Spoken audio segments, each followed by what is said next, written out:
We're going to work with the 80 meter band mainly, which is 3.5 to 4 megahertz. This is from the Radio Canada site with respect to this frequency spectrum and the frequencies we're allowed to access. And here's a little sneak preview of the tuning parameters that are associated with 3.5 and 4 megahertz. Actually found two different have two different views of it so that we can see the exact dial settings on the tuner and then the SWR at the certain frequency. So you can see we're getting pretty good settings for that. I keep getting these names mixed up. The product is called LiteNVA, and there's the unit right there. I'm going to show you the procedure to get to a tuned system.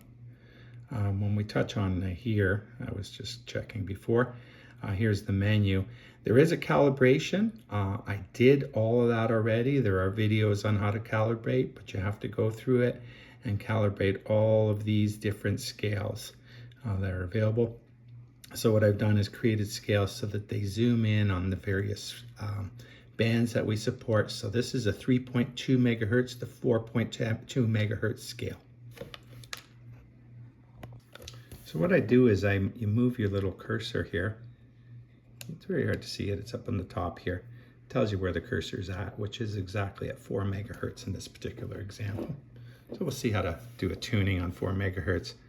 I think I did get it pretty close earlier. Yeah, if I get this dial over.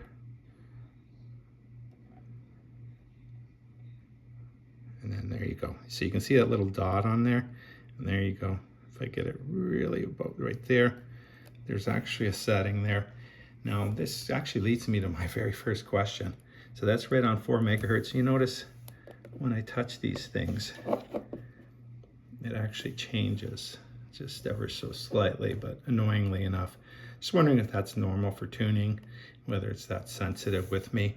I think it is, but maybe it shouldn't be because all the stuff is outside.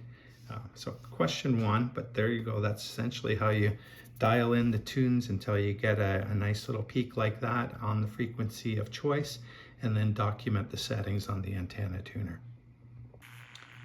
So now we really want to confirm whether we did this or not, whether we actually have a tuned system. And there is another tuner that's available on the antenna tuner here. And it's that little light there, and what you do is you flick this switch from operate to tune, and then you have to generate a source of a tone, and the easiest way is to go into CW mode, which is Morse code mode, and then when you push this button down, you're doing a Morse code beep. Now 4 megahertz is the edge of this band, so I just didn't want to go too close. I went to 3.973. Okay, let's go 3.975. Then we can generate a tone. And if it's out of tune, then that little light will light up. And it is, you know, a little bit. The light's pretty low. And you can adjust this dials to make the light go totally out. Now, I did play with it before I went on, and I can't get it to totally go out, but it is much dimmer than normal. So it does show that we're relatively in tune.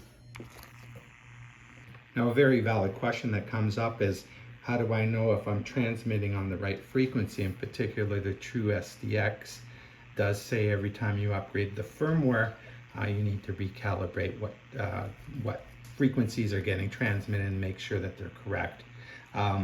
So I have done the process. It isn't perfect, but this particular device is called a Tiny SA, and what it does is it just listens for frequencies, and then it actually tells me. So when I press that, oh, look at how horribly we are going on there, but it does show actually the frequency that we're sending, and I have gone to that menu item to adjust and find it. Yeah, it's quite a wide range, and you can see there are some harmonics coming out of this system.